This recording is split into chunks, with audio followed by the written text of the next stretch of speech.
भालो।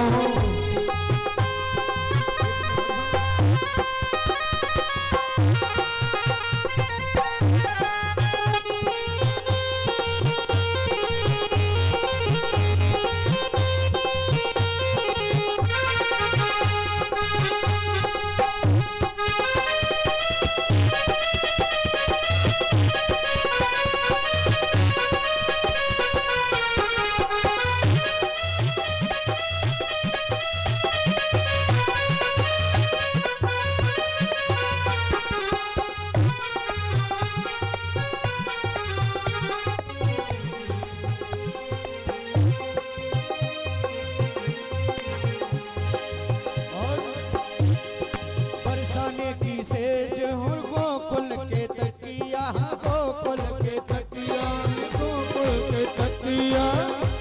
वो बरसाने की सेज गोकुल के तकिया, गोकुल के तकिया।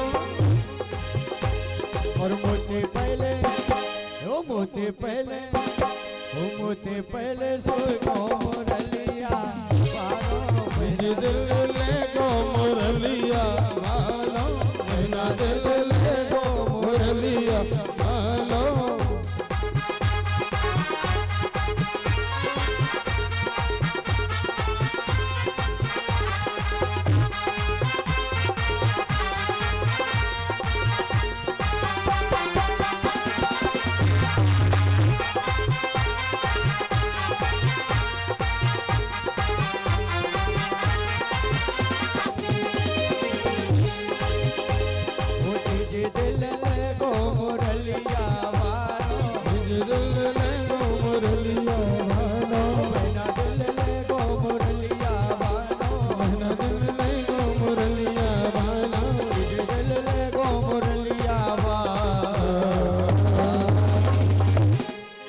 बोलिए वृंदावन वाक्य बिहारी लाल की जय जय श्री राधे, जय जय श्री राधे, जय जय श्री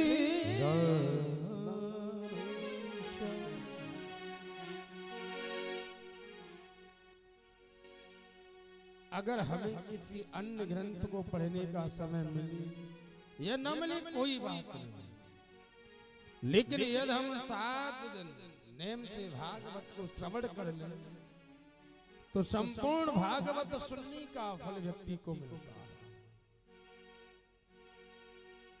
बहुत से लोग सोचते हैं कि भाई हमारे यहाँ निमंत्रण पत्र का है, किसके लिए? कथा सुनने के लिए। क्योंकि बहुत से लोगों को पता चलता है कि कथा हो रही है और वहां में सुनने के लिए चलना चाहिए, तो एक दिन वैसे ही निकल जाता है, दूसरा दिन भी 3-4 दिन के बाद मन में विचार आता है कि भाई वहां से पत्र का आई है, वहां सुनने के लिए चलना चाहिए।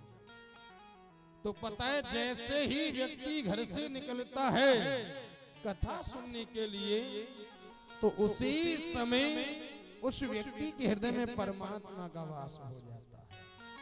और हमेशा जीवन में याद रखना, जब तक परमात्मा की कृपा नहीं होती है, जब तक व्यक्ति परमात्मा की कथा को सुन नहीं सकता है। प्रयास कितना भी कर ले, सोचता रहेगा, विचार करता रहेगा, लेकिन जब तक परमात्मा की कृपा नहीं होगी, जब तक आ नहीं सकता है। क्योंकि ठाकुर के दरबार में वही आते हैं जिनको परमात्मा बुलाना भी चाहता है।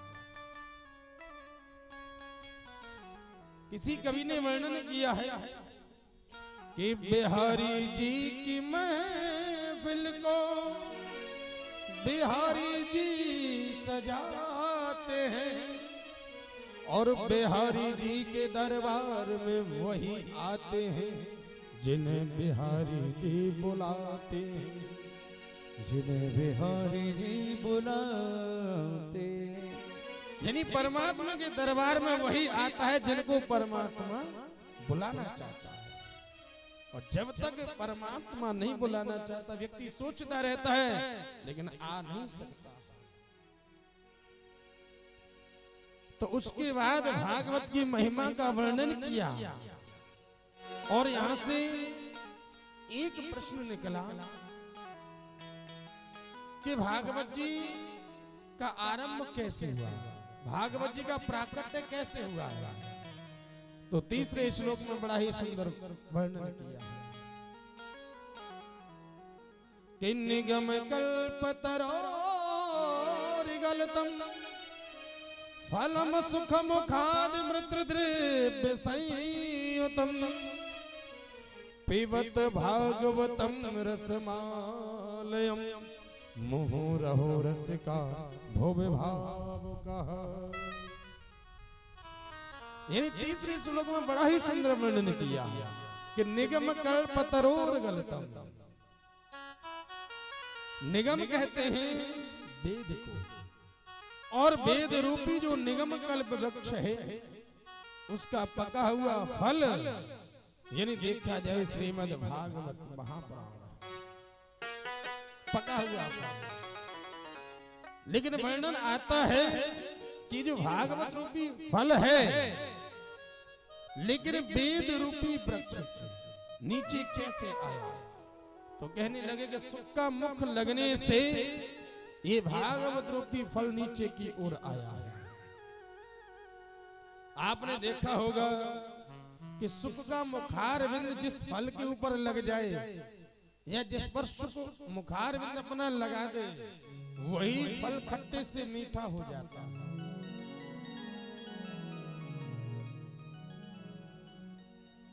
वर्णन आता है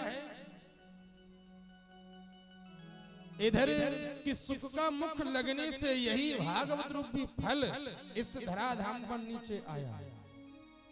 लेकिन कहा कि एक बात बताओ कि पका हुआ फल जब इस धराधाम यानी वृक्ष से नीचे गिरता है तो वही पका हुआ फल फूट जाता है।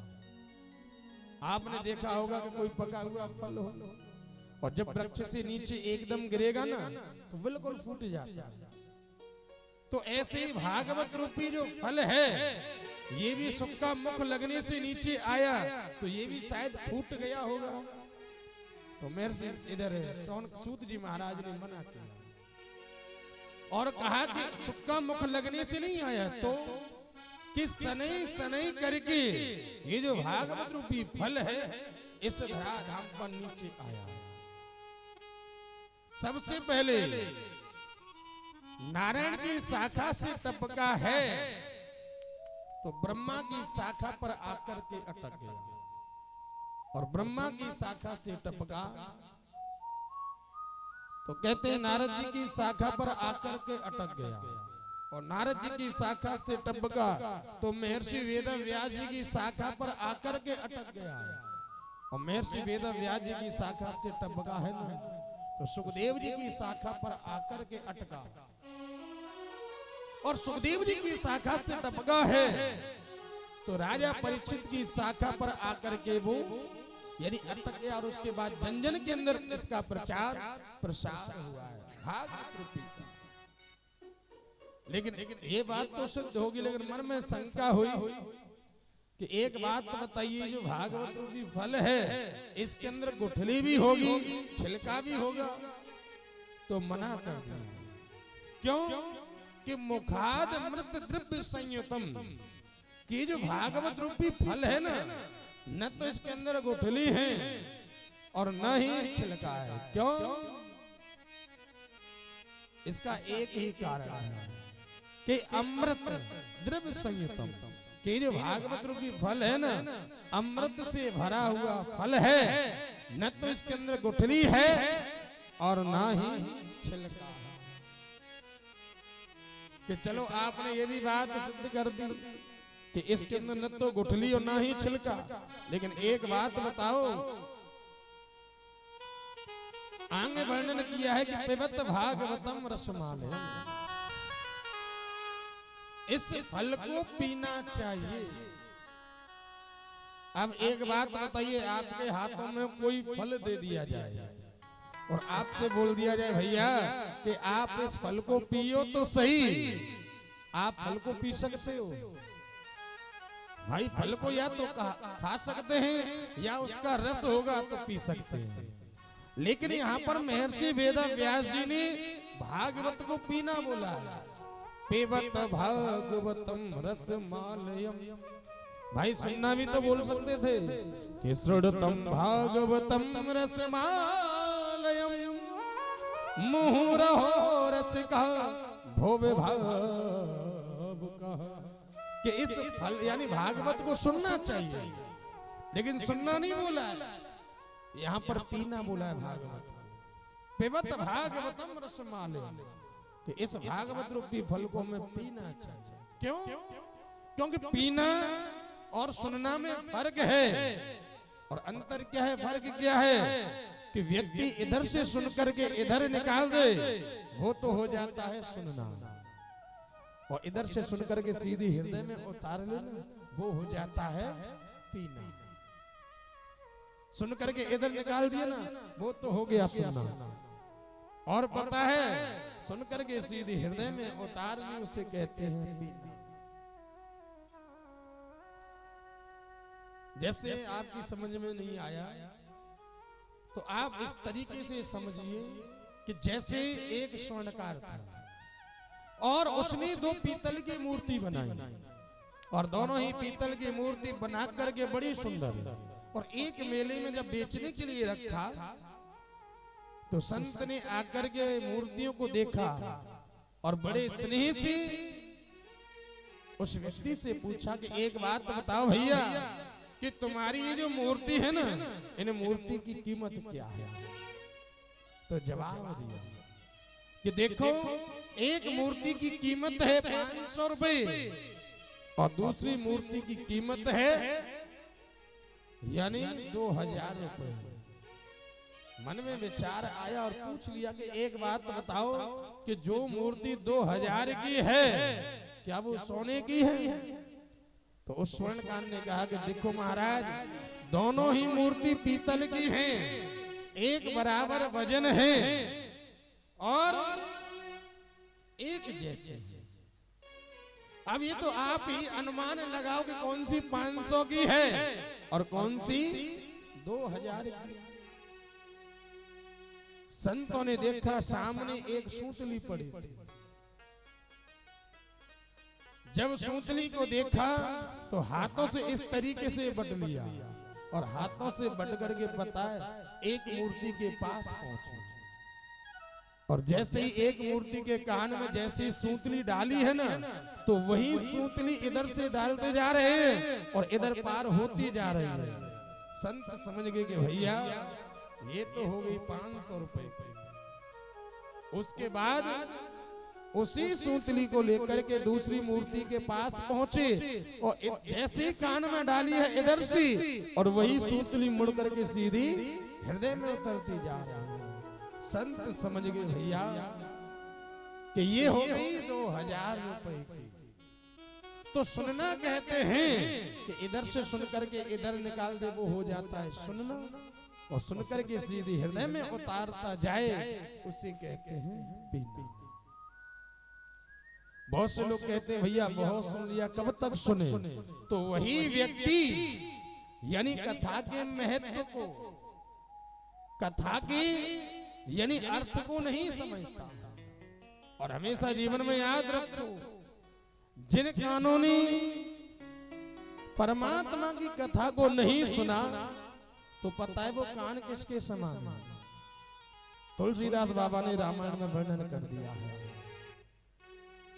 कि रामचरित जय सोनत अघाई, रामचरित जय सुनत अघाई, रामचरित जय सोनत अघाई, रामचरित जय सुनत अघाई, रस विशेष जानाते नाई, रस विशेष जानाते नाई, जिन हरि कथा सुनी नहीं काना, जिन हरि कथा सुनी नहीं काना, श्रवण रंग आहे भवन समान, श्रवण रंग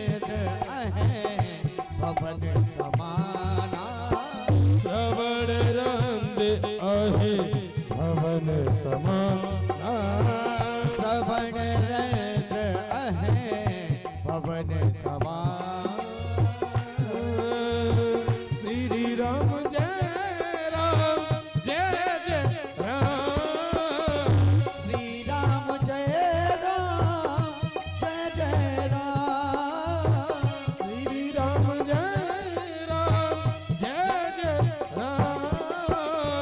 श्री राम जय राम जय जय राम। श्री राम जय राम जय जय राम। श्री राम जय राम जय जय राम। कि रामचरित जी सुनत अघाई रस विशेष जाना तिन राम। यानी जिन कानों ने परमात्मा की कथा को श्रवण नहीं किया, यानी वही कान आपने देखा होगा, यानी चूहे का सर्प का बिल होता है ना, उसके समान। जिन कानों ने परमात्मा की कथा को नहीं सुना। महर्षि वेद व्यास जी कहते हैं, बहुत से लोग कहते हैं भैया कि महीना भर पहले वहां सुनी, 2 महीना पहले वहां पर चल रही थी, 15 दिन पहले और यही बगल में सुनी थी, कब तक सुने? तो वर्णन कर दिया मुहुर हो रस का भोग भाव का, कि जब तक जियो जब तक इस रस को हमें पीना चाहिए। ये मत कहिए कि कब तक पियो, जब तक जियो जब तक इस रस का पान करते रहो।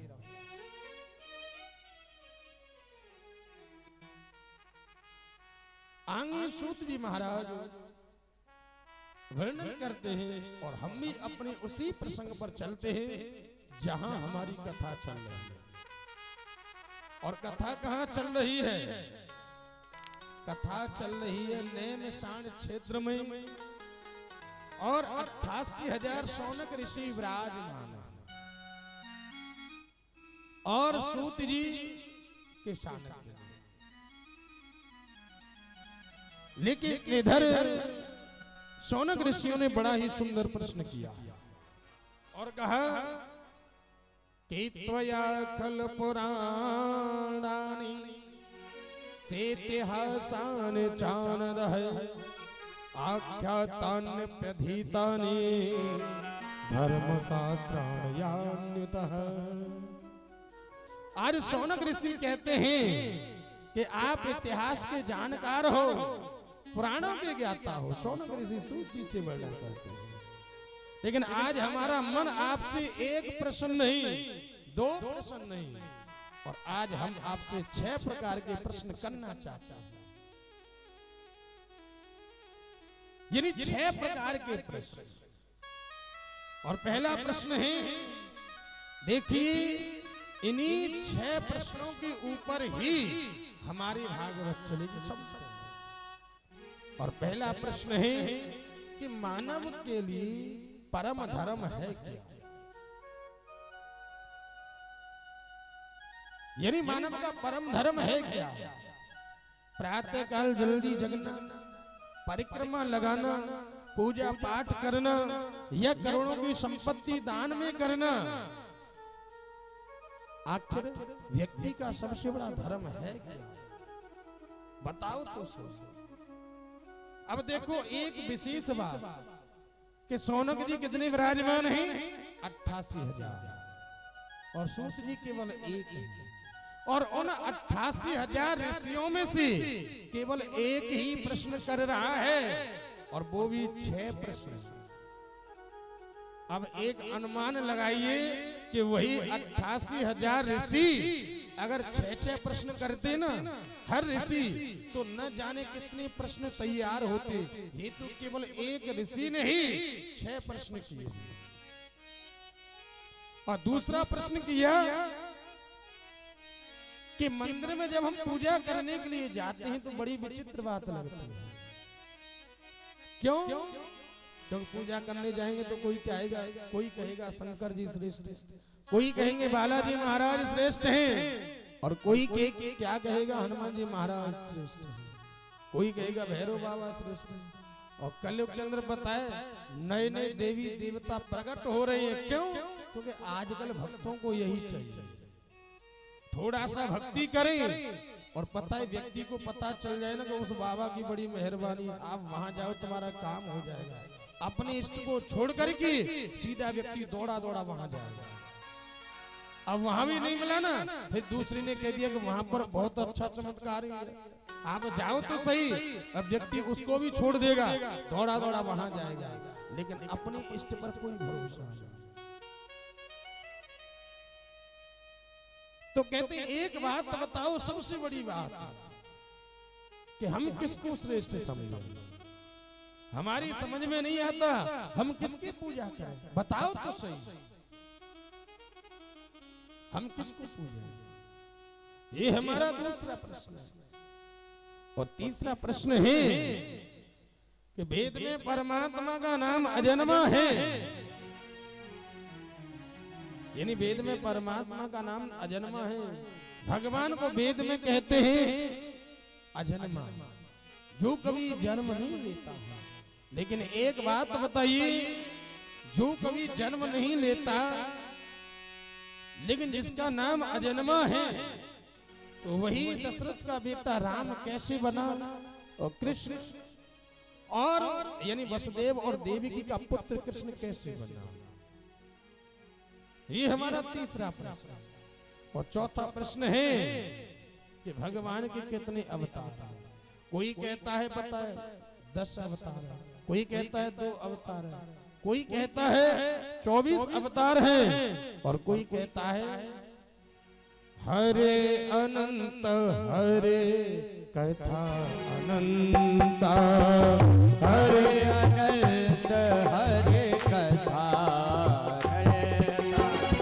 हरे अनंत हरे कथा अनंता, हरे अनंत हरे कथा अनंता। कहीं सुने बहु विधि सब संता, कहीं सुने बाहो विधि के संता।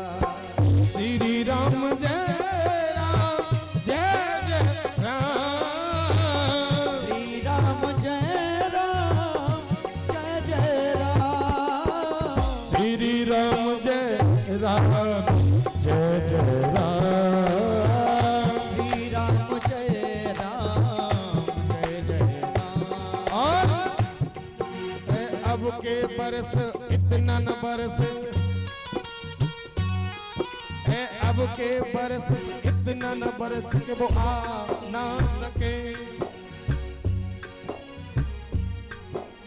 आ जाए तो इतना बरस के वो जा ना सके।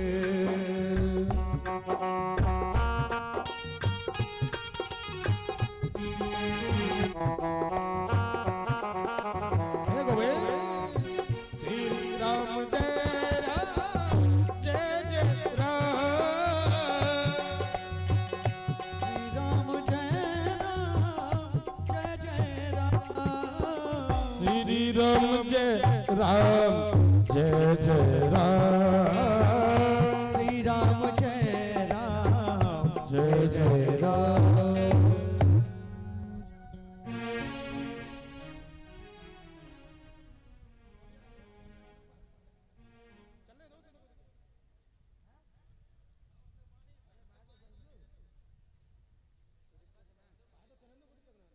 बोलिए बाकी बिहारी लाल की। और कुर्सी ले लें, जो भी कुर्सी बैठने जाए, पीछे कुर्सी पर भी बैठ सकते, कोई दिक्कत नहीं है।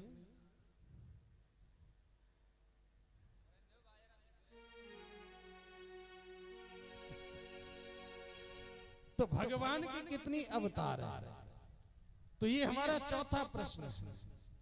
और पांचवा प्रश्न है कि वक्ता वो श्रेष्ठ नहीं जो छोटी सी बात को बड़ी बना करके बोले, वक्ता वही श्रेष्ठ है जो बड़ी बात को सूक्ष्म रूप में बोले।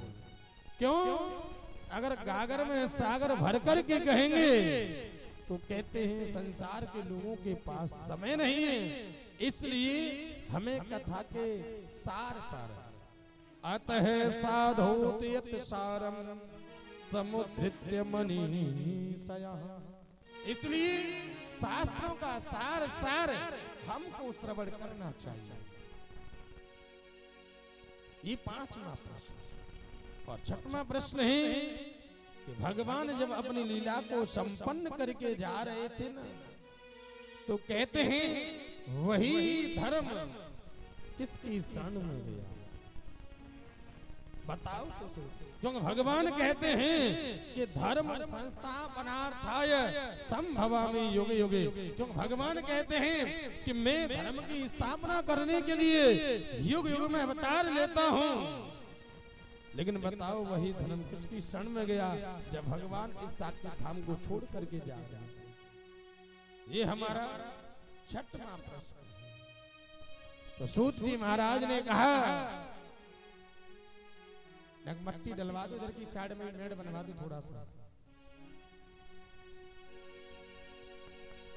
सुखदेव इधर सूत जी महाराज कहते हैं कि आपने 6 प्रकार के प्रश्न और बड़े ही सुंदर प्रश्न किए हैं, लेकिन इन प्रश्नों के उत्तर देने से पहले सुखदेव का प्राकट्य होना अति आवश्यक है। क्यों? क्योंकि जब तक सुखदेव का प्राकट्य नहीं होगा, जब तक भागवत का प्रचार प्रसार जन जन के अंदर नहीं हो सकता। उन सुखदेव जी को देखो तो सही, इन सुखदेव जी का जीवन इतना चरित्र इतना महत्वपूर्ण है, ऋषियों ने संतों ने वर्णन किया है कि 12 वर्ष तक सुखदेव जी मातृ गर्भ में जिन्होंने वास किया, 12 वर्ष मातृगर्भ में सुखदेव जी ने वास किया। लेकिन एक दिन राधा रानी ने सुखदेव जी से कहा कि देखो बेटा, आप मृत्यु लोक में जाओ और जाकर के जन जन के अंदर भागवत का प्रचार प्रसार करो। आप जाओ तो सही। तो सुखदेव जी ने मना कर दिया और कहा कि हे मां, संसार में आते ही और वही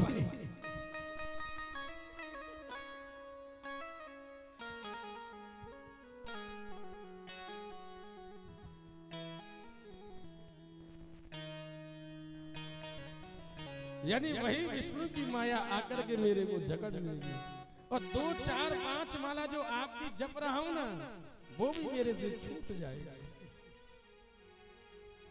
लेकिन आज राधा रानी ने कहा कि बेटा, मैं तुम्हें वचन देती हूं कि मेरी माया का बिल्कुल भी असर आपके ऊपर नहीं होगा। आप जाओ तो सही और जन जन के अंदर भागवत का प्रचार प्रसार करो। लेकिन पता है वही आदरणीय पूज्य सुखदेव जी और कहते हैं गोलोक धाम में और किशोरी श्री राधा जी की गोद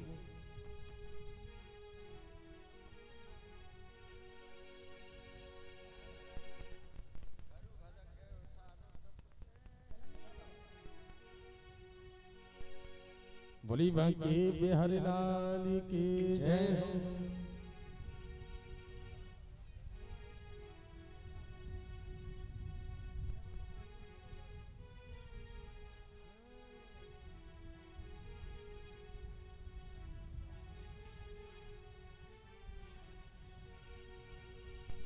आ गया मैं दुनियादारी सारी बाबा छोड़ के, वाले रिंग्स के उस मोड़ पर